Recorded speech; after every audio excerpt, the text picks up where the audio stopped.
5 minutes break, okay. Discount, 50% discount. Yeah, but let's meet here in 5 minutes, please. Thanks.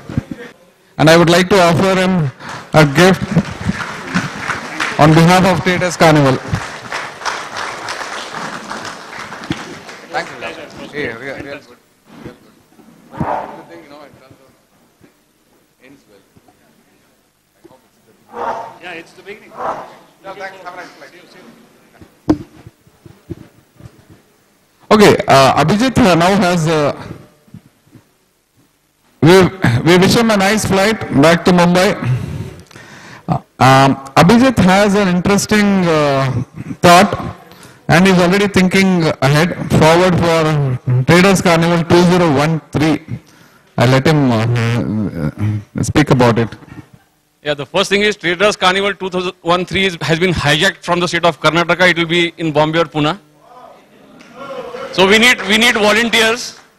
We'll talk about it later. That is number one. Number two, how many of you know a demo account on NAC website, NAC Pathshala? Okay, whoever doesn't know, go to nacindia.com/np Pathshala. On the main page, you'll see a link to NAC Pathshala. What it does, it allows you to open a demo account, live trading. It's a bit better than paper trading. It is real live trade which are going on in the market. It open from 9:15 to 3:30. Open an account, trade all these systems. Whatever you have learned here, the winner who gets the maximum returns till 2013 will be entitled to a prize in TC 2013. All the results are recorded, so you cannot cheat. Sorry? nacindia.com, NAC Pathshala is the link. You can search for NAC Pathshala. It starts from 1st November, the trades.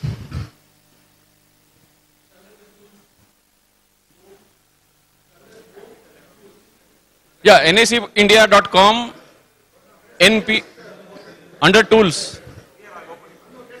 Hello. Okay, we will put this up on the website also. On the Traders Carnival website, please visit it because that's going to be pretty useful in terms of keeping in touch with all the people in this room. Or some of them have left, so it's good to keep in touch with the participants of TC 2012. We'll put up the link, and Shiva will navigate to. Yeah, see promotion here also. This demo account is worth you get a demo account of 5 lakh rupees. Fixed, that is fixed. There is no change in that. So that's why everyone will start with 5 lakh rupees. And then you have to build on it. Yeah, everyone starts at the same level. Where you end is the contest. So what is can you repeat the? It starts on 1st November. Okay, so what is the deliverable by then? How do you become eligible for the Maximum discount? returns.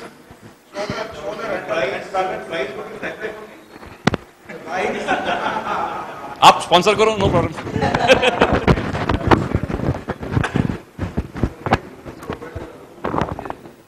पहले मैं जलंधर जाऊंगा.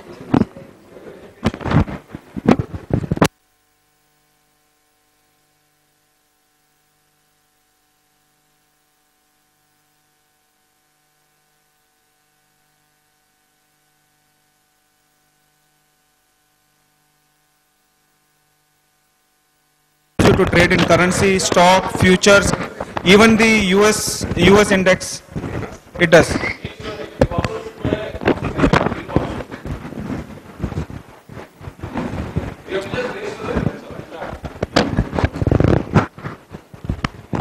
Okay, one announcement from my side. I am planning to leave at 8 o'clock. I have a taxi coming. I have space for 2 people. I'm going to Matikere, Yashwantpur. If anybody is going that side, they can join me. You wanted to come, I know, so I have maybe 1 or 2 space more. Indica, I don't know how much. Till now you would have heard many people speak about their strategies. Okay, sorry, can you hear me now? Okay. Till now you have heard many speakers, including me, about their strategies, how to trade, how not to trade, what to trade, when to trade. Leaving all that aside, what I felt interacting with many people here or across my contacts in Dubai or India, many people who are into full-time jobs or into full-time profession, where they want to know how to fit a trading into them, into their lives. So this is one which I want to touch briefly on. And as a full-time worker, our major source of income is our salary or your business profession income. Your whole entire family is dependent on that. Your lifetime goals, your family's future is dependent on that. How to plan for that and how to fit in your trading in with that. These are, as a disclaimer, I would like to begin and say that these are my personal experience and my thoughts based on those. This is not financial advice. I would strongly recommend if you need to do your lifetime financial plan, please consult a financial planner and proceed accordingly. I have a calculator here in the first sheet. When it is circulated, you will get that. What it is there, I will show you. So, how to fit trading into your busy life? Every full-time person, every full-time worker or a professional who wants to enter into the world of trading has to have 3 different lives. A cat has 9, but you have only 3. But you have to work with all 3, not one. Work life. This normally takes 8 to 12 hours a day, obviously. Family and friends. These are your most important part of your life. But the time you give to them are the most squeezed one. That is the first time which you eat upon. If you have to work overtime in your office, your family life suffers. Your friends suffer. This is the time which needs to be nurtured to make it more qualitative. It can be postponed, but should not be, but it is what does get postponed and relegated to weekends. Many people only get to go out with your family on weekend, which is a fact of life. It's not bad, but that is how it happens. Now, between these 2 lives, you want to fit in a trading also. But how to do that? The only suggestion I would give is try to automate this as much as possible so that you don't give too much screen time while you are in your profession. Obviously, the market opening time and your work time will overlap. You can only give attention to one of them. If you try to give attention to both during the work hours continuous, one of them will have to suffer. We can't do multitasking how much ever we like to. This is what I said in pictorial. Your work life should help you drive your trading life, which both together should help you drive your family life. First steps to your financial control. This is where I start how to take control of your finances, not your trading life, your whole personal finances. The first and foremost thing which I have learned is to keep a track of my cash inflow. I know my salary, how much I get. I know how much rent I have to pay, how much my school children have to pay, school fees, other expenses, everything. So beginning of the month, I know this much money I'm going to get, this much I'm going to spend, this is what I'm going to save. That savings part is what I first save. Okay, you guys are here, so you know how to save. I am in outside India. The first thing which I do on my salary day, first thing, the transfer happens back home into my account. Prepare your own balance sheet. List out your assets, liabilities. When does their assets mature? When do your liabilities get due? How much are you paying for them every month? You have to make your own budget. You know your salary, you know what expenses do you have, how do you control them? Can you control some? Can you curtail something? Budget also helps you differentiate between needs and wants. Do I need to explain the difference between the two? That's good. Note down your realistic life goals. What do you want to achieve in your life? Both minor and major. Identify the time required and whether if they can be postponed. Because for the main reason, some of your lifetime goals will be wants, some will be needs, some will be desires. Not like DJ, he has his plan to go to Caribbean. Okay, then the next step, ascertain if with your current savings potential, can you achieve them or not? Relook the list in case there are gaps. Obviously, life goals. Everybody does everything for a goal. All your efforts are directed towards that. You get satisfaction when you achieve these goals, obviously. There are 2 types of life goals, major goals and minor ones. Minor goals could include something like leisure trips, new car, something of that sort. Major goals, marriage, new house, children's education, retirement planning. Minor goals should generally be funded out of your cash surplus. Don't take a loan to go for a Europe trip. You can go, but then you will be the one who will be paying the EMIs. Because the credit funding on these will always put pressure on your long-term savings. Major goals have time to be achieved, and savings can be channeled to portfolio to achieve the same. Building your foundation. This is where you start. Maybe you are in the beginning of your career, or you have missed out. Maybe you want to start. First and foremost thing, insurance. We are all perishable commodities. We don't know when we'll perish. No expiry date. Anytime. Keep your insurance first. I would suggest to go for a term insurance. Avoid ULIPs at any cost because they eat into your initial investment. Go for term insurance to safeguard your family in case of any eventuality. Avoid mixing investment and insurance, I already told. I suggest using mutual fund SIPs in quality mutual funds. There are resources available on the net, Value Research Online, Personal FN, Mutual Fund, Funds India. We had a colleague. So use those to plan. If you don't find satisfaction in any of the recommendations, ask around. Ask me, I will suggest you anyone which are good. Use ratings to select top-rated funds. I already go. And very importantly, spread it around. Don't put everything in equity. You play in equity yourself, you play in futures, you enter only in equity fund market, suddenly markets are down 20, 30%, 40%. We have seen 50%. What happens to your future plan? Keep monitoring at regular intervals. What regular? Don't look at your mutual fund every day, how much it has gone up. Obviously, it will go up in the same ratio as market. Look at it every, maybe I would suggest twice in a year, once in 6 months. Benchmark it. Benchmark your mutual funds against the peers. Look at how they have performed, not versus the market. Don't look at how much returns HDFC has given. HDFC mutual fund, for example, has given. Benchmark how much HDFC has given versus its peers. Is it giving better than the other? Then you stick with it. If not, then take a decision. Now you have your foundation, you are leveraging it. Once a decent portfolio is built and you are adequately insured, venture into direct equity investments. Then you can venture into futures and commodities, but keep it limited. Remember, futures and equity markets are cutthroat place, and the requisites for survivals are discipline, risk and money management, a tradable system, adequate capital, in the same order. In the same order.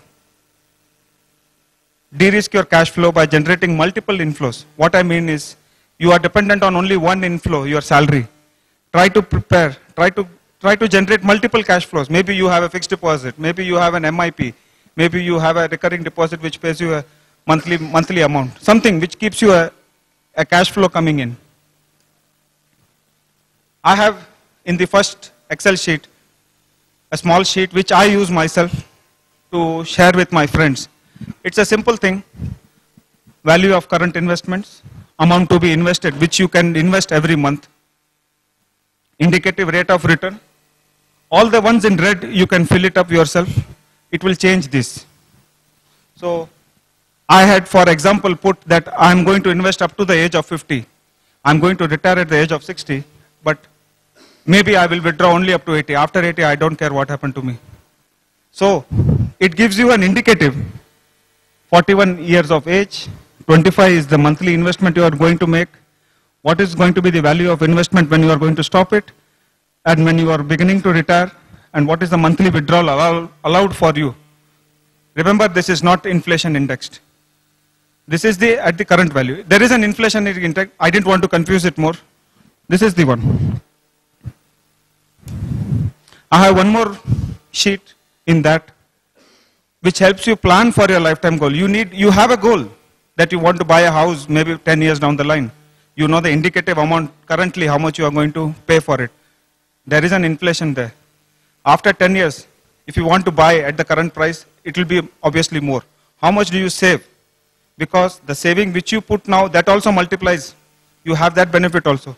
So here I have made a small spreadsheet current age, retire by when, what is your lifetime goals, what is your retirement funds calculation.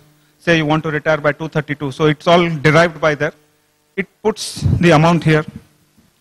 So if you want to have a retirement corpus of, you are currently having a monthly expense of 1 lakh rupees.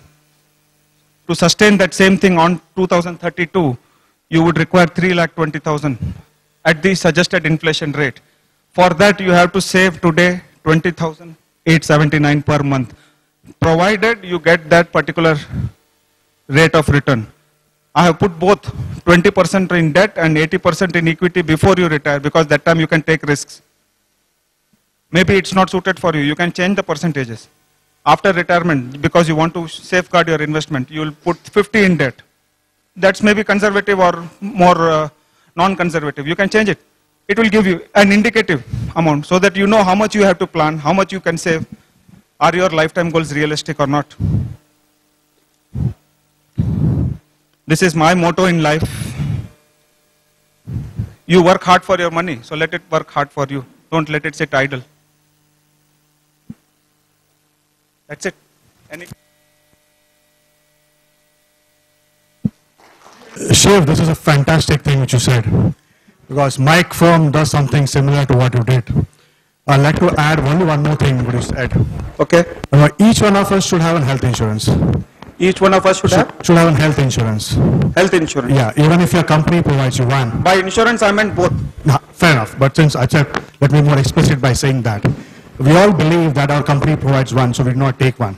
But with the health costs coming up and with the life expectancy going up, I always recommend that we should have one more besides the one provided by the company.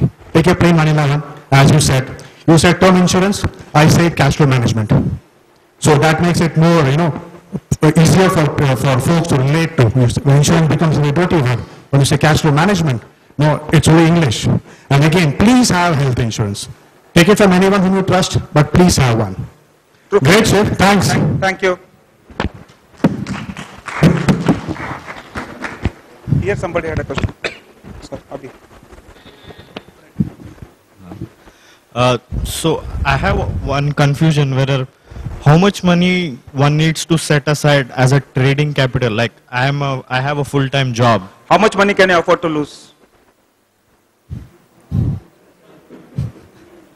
Simple, that is the capital.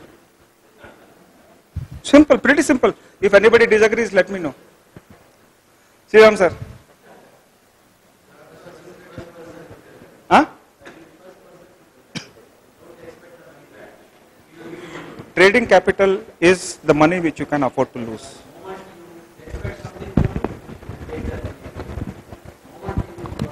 The first principle everybody will teach you in stock market investment is, if you cannot afford to lose the money, don't trade.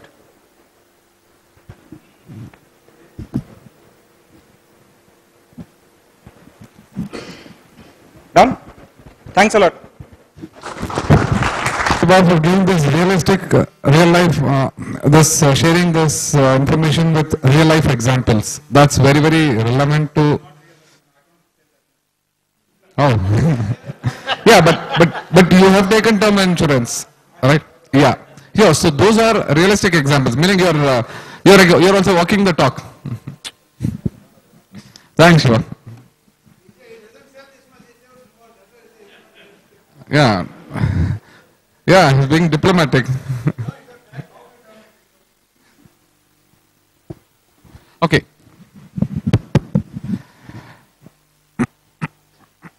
Excuse me. Okay, our next session will be on what I consider personally the single biggest and the most important factor to trading holistically. I mean, from a universal perspective, this session I would think is the single most important factor that we need to key in. It's the human element, human emotions are involved, which is why people have started talking about algo trading, computer-based trading, high-frequency trading, HFTs, and I don't know where else, what else we're going to see in future. To all that is to take the human element out of it, both in terms of computing speed, in terms of punching in orders, which computers can do much faster, plus human emotions are involved. How to overcome those possibly. So, and for those you need large amount of capital. People in this room, I don't think, we're looking at that kind of capital, at least, unless we go rob a bank or something like that, which is not recommended. So, here it is, the strategy on trader psychology and discipline. Mr. Sriram has over 20 years of experience in trading the markets. He runs a large firm in Chennai. I was in his office for about a couple of weeks, spending time with his office, with his people, and understanding his systems. And it was a great learning experience. So I'm sure he's going to talk about it, and there's a brief background. You've already seen it on the Traders Carnival webpage. And Mr. Sriram.